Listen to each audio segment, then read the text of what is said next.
नमस्कार दोस्तों, कैसे हैं आप सभी। आज की कहानी का शीर्षक है सुबह का भूला। सुधा दीदी ने आते ही आदतन पति, बच्चों और अड़ोस पड़ोस की बुराई शुरू कर दी थी, जो मेरे क्या किसी के लिए भी नई बात नहीं थी। मधुप ने तो इनके शुरू होते ही तुरंत ब्रीफकेस उठाकर ऑफिस की राह पकड़ ली। छोटी बेटी श्रेया टिफिन उठाकर कॉलेज निकल ली और मैं सदैव की भांति किचन संभालते शांति से इनका आलोचना पुराण सुनने लगी। सुधा दीदी का स्वभाव ही ऐसा है, पर छिद्रा निवेशी, हमेशा दूसरों में छेद ढूंढने में लगी रहती हैं।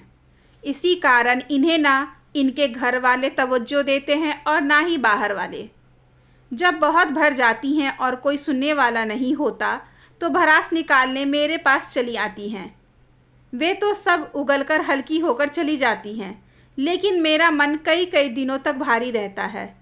मधुप और बच्चे इनके इसी स्वभाव की वजह से हर वक्त इनसे कन्नी काटने में लगे रहते हैं, पर मुझे मजबूरी में सब कुछ सुनना और झेलना पड़ता है। तुम भी अजीब हो, अपने लाखों कहानियों से पूरी दुनिया का मार्गदर्शन करती रहोगी, पर अपनी सगी इकलौती नंद को कुछ नहीं समझाओगी।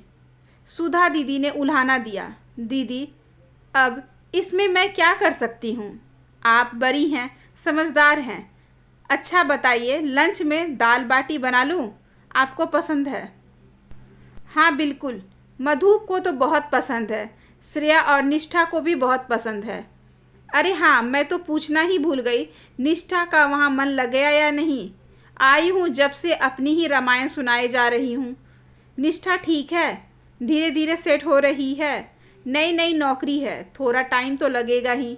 मैंने तो उसे सबसे घुल मिलकर रहने को कहा है, ताकि मन लगा रहे। एक तो इसकी बहुत अच्छी दोस्त बन गई है, नाम्या। सुधा दीदी को निष्ठा के बारे में बताते हुए मैं अनायास ही उसके ख्यालों में खो गई। इंजीनियरिंग करके निष्ठा ने गुड़गांव में एक ख्याति पर्याप्त एमएनसी में ज्वाइन किया था। नाम्या उसके ऑफिस में ही काम करती थी और उसके पास वाले फ्लैट में ही रहती थी। दोनों साथ साथ ही ऑफिस आती जाती थी। नाम्या ने निष्ठा को उसके ऑफिस के सभी कलीग्स के बारे में पहले से ही पूरी जानकारी दे दी थी, जो निष्ठा ने खूब मज़े लेकर मुझे सुनाई थी। सौम्या एक नंबर की आलसी है, हमेशा अपना काम दूसरों पर लादने की फिराक में रहेगी।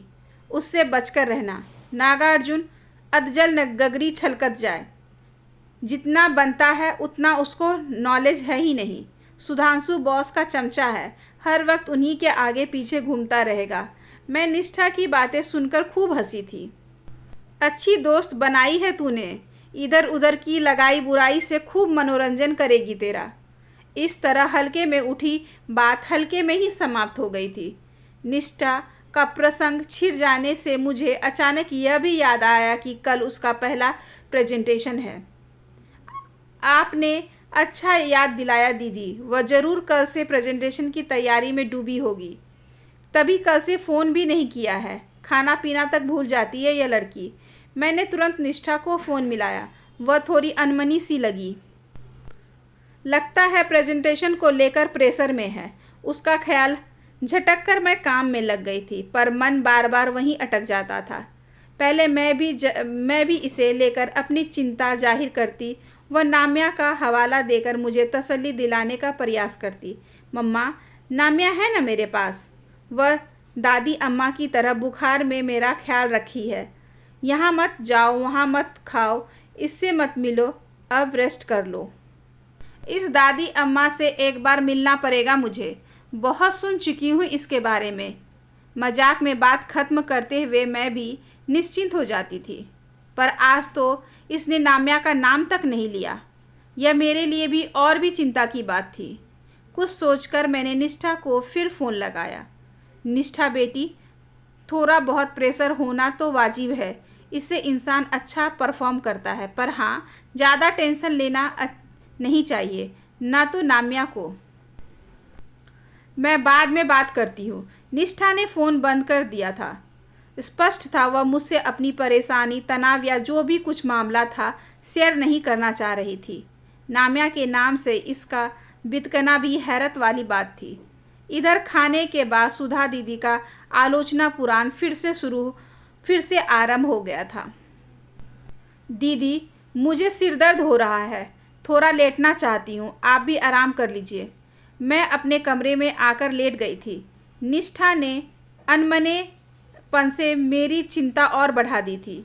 नाम्या इसे हिम्मत देने के लिए इसके पास है या नहीं, मैं बहुत विकल हो रही थी, पर निष्ठा को फिर से फ़ोन कर और परेशान करने का मन नहीं हुआ। देर शाम जब नहीं रहा गया तो मैंने उसे फ़ोन कर लगा ही दिया। उसके फ़ोन उठाते ही मैंने तोप के गोले की तरह सवाल दाग दिया, प्रेजेंटेशन कैसा रहा? अच्छा रहा मम्मा, सुनते ही मेरे तन मन से मानो बोझ उतर गया। देखा, मैंने कहा था ना सब ठीक हो जाएगा, तू व्यर्थ ही घबरा रही थी। आज तेरी दादी अम्मा कहाँ गई? वो पास नहीं थी क्या हिम्मत बांधने को? मैंने चुहल करके उसका मुंह हल्का करना चाहा, पर वह और भी गंभीर हो गई थी। मैं घर पहुंचकर बात करती हूँ कहकर उसने फिर से फ़ोन काट दिया था। अरे भाई, शाम की चाय मिलेगी या नहीं? लगता है यहाँ आकर गलती कर दी मैंने। यहाँ तो ना कोई सुनने वाला है ना अटेंड करने वाला। कमरे के बाहर चहलकदमी करती सुधा दीदी का स्वर कानों में पड़ा तो मैं दुपट्टा डालकर तेजी से बाहर की ओर लपकी।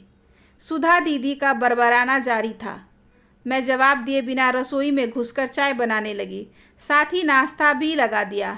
हाथों के साथ साथ मेरा दिमाग भी तेजी से चल रहा था। अब दिमाग से निष्ठा उतर चुकी थी। ये सुधा दीदी भी अजीब है, हर वक्त बस सामने वाले में कमियां ही खोजती रहती हैं। आई हैं जब से मुझसे ही मदद मांग रही हैं और जब मुझसे ही कमियां निकालने लगी हैं। अभी मैं ये सब सोच ही रही थी कि निष्ठा का स्काइप पर कॉल आ गया। मैंने लपक कर कॉल रिसीव किया। घर पहुंच गई तू? सब ठीक तो है ना? कैसा छोटा सा मुंह लग रहा है। ना हो तो नाम्या को बुला ले, वह रुक जाएगी तेरे पास। नाम्या नाम्या नाम्या नाम मत लो आप उसका मेरे सामने। निष्ठा बिफर गई तो मेरा जी धक से रह गया। क्यों, क्या हुआ? गलती मेरी ही थी जो उसकी हर बात पर आंख मूंद कर भरोसा करती रही। उसके कहने में आकर मैंने सबसे किनारा कर लिया था। मुझे क्या पता था वह मेरे साथ भी ऐसा करेगी। जरा साफ साफ बताएगी। मैं अधीर हो उठी थी। सुधा दीदी बरबराना छोड़कर चाय का कप थामे कान लगाकर बैठ गई थी। बीच बीच में मेरे मोबाइल पर झांकने का प्रयास भी कर लेती। मम्मा, प्रेजेंटेशन के 2-3 दिन पहले मैं काफ़ी नर्वस थी।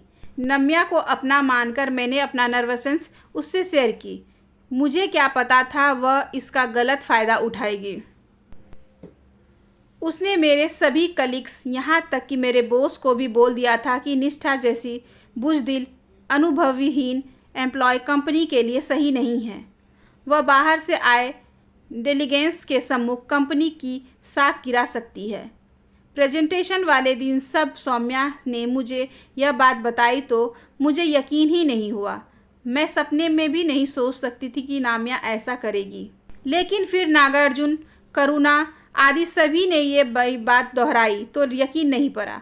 मैं और भी नर्वस हो गई थी कि इस बीच आपका फ़ोन आ गया। थोड़ी हिम्मत बंधी। प्रेजेंटेशन तो अच्छा गया मम्मा, पर मन बहुत खट्टा हो गया है। दुनिया में ऐसे लोग भी होते हैं, सुधांशु बता रहा था। नाम्या का तो स्वभाव ही ऐसा है, वह हर किसी में कमियां ही खोजती रहती हैं। उसे नहीं पता कि यही उसकी सबसे बड़ी कमी है। मेरी नज़रें अनायास ही सुधा दीदी की ओर घूम गई। मन में कुछ कौंधा, क्यों न एक तीर से 2 शिकार किए जाए। निष्ठा बेटी, तुम्हारे दोस्त सही कह रहे हैं। होते हैं दुनिया में इस तरह के भी लोग। मक्खी का स्वभाव देखा है तुमने? एक पूरे सुंदर शरीर में मक्खी कहाँ जाकर बैठती है?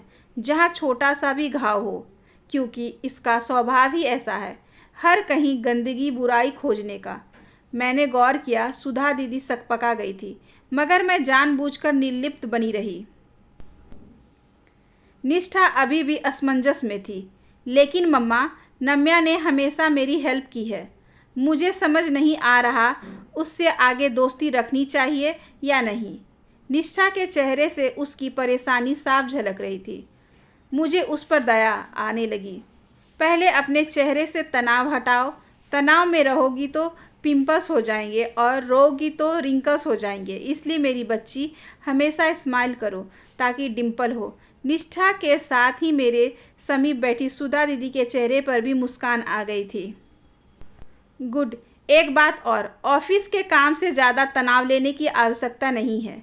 इस बारे में एक मज़े की बात प्रचलित है, तुझे बताती हूँ। प्राचीन काल में जो लोग अपनी नींद, भोजन, हंसी, परिवार और अन्य सांसारिक सुखों को त्याग देते हैं उन्हें ऋषि मुनि कहा जाता है, और आज कलयुग में उन्हें एम्प्लॉय ऑफ द मंथ कहा जाता है।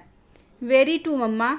निष्ठा खिलखिलाकर हंस पड़ी थी। मैं अपने प्रयास में कामयाब रही। उसे सहज होते देख मेरे चेहरे पर भी मुस्कान खिल गई। नामिया से एकदम किनारा कर लेने की आवश्यकता नहीं है। उसे खुद ही अपनी गलती का एहसास हो जाएगा। ऐसे लोग अधिक समय तक किसी के प्रिय नहीं हो सकते। बिल्कुल ठीक कहा आपने। अब मुझे समझ आया ऑफिस में सभी लोग इससे कटे कटे क्यों रहते हैं। मैं उसके जैसी हरगिज़ नहीं बनना चाहती। उसने तो मेरा प्रेजेंटेशन खराब कर मेरा करियर ही डुबो दिया होता। ऐसा कुछ नहीं होगी मेरी बच्ची, तुम अपने लक्ष्य तक जरूर पहुंचोगी। लक्ष्य को बंधने से पहले तीर को भी थोड़ा पीछे घिसटना होता है, तभी वह आगे लक्ष्य की ओर बढ़ता है। जिंदगी में भी कई बार आगे बढ़ते कदम ठिठक जाते हैं, पीछे मुड़ जाते हैं, पर फिर सही राह पकड़ लेते हैं। अरे बातों बातों में तो तुझे बताना ही भूल गई कि बुआ आई हुई हैं। मैंने मोबाइल सुधा दीदी को पकड़ा दिया। प्रणाम बुआ, कैसी हैं आप? फूफा जी, दीदी और दीपू कैसे हैं? निष्ठा ने चहक कर पूछा। सब ठीक हैं, अपने अपने काम और पढ़ाई में व्यस्त हैं। बस मैं ही खाली दिमाग शैतान का घर हूँ। खैर छोड़, तुझे जब भी ऑफिस से छुट्टी मिले दिल्ली आने का प्रोग्राम बना लेना। तेरी माँ से भी यही कह रही हूँ कि हर बार मैं ही चली आती हूँ, कभी वह भी तो अपनी नंद को संभालने आए। कॉल खत्म होते होते सुधा दीदी किसी सोच में डूब गई थी। सोच रही हूँ रात वाली बस से निकल जाऊँ, मेरे बिना सबको परेशानी तो हो ही रही होगी। अब ये लोग मुंह से ना बोले तो क्या हुआ, मैं समझती तो हूँ कि मेरे इस तरह कभी भी मुंह उठाकर चले आने से इन लोगों को पीछे दिक्कत तो आती ही होगी। तुम्हें भी परेशान कर देती हूँ। मैं नहीं करती रह गई, पर सच कहूँ तो सुधा दीदी को अपने घर लौटने के लिए सामान बांधते देख मुझे अच्छा लग रहा था। सुबह का भूला शाम को घर लौट जाए तो खुशी तो होती ही है। आशा करती हूँ कि आज की ये छोटी सी कहानी आपको अच्छी लगी होगी। अगर अच्छी लगी हो तो please like, share and subscribe करें हमारे चैनल को। ज़्यादा से ज़्यादा शेयर करें और बेल आइकन ज़रूर प्रेस कर लें। धन्यवाद।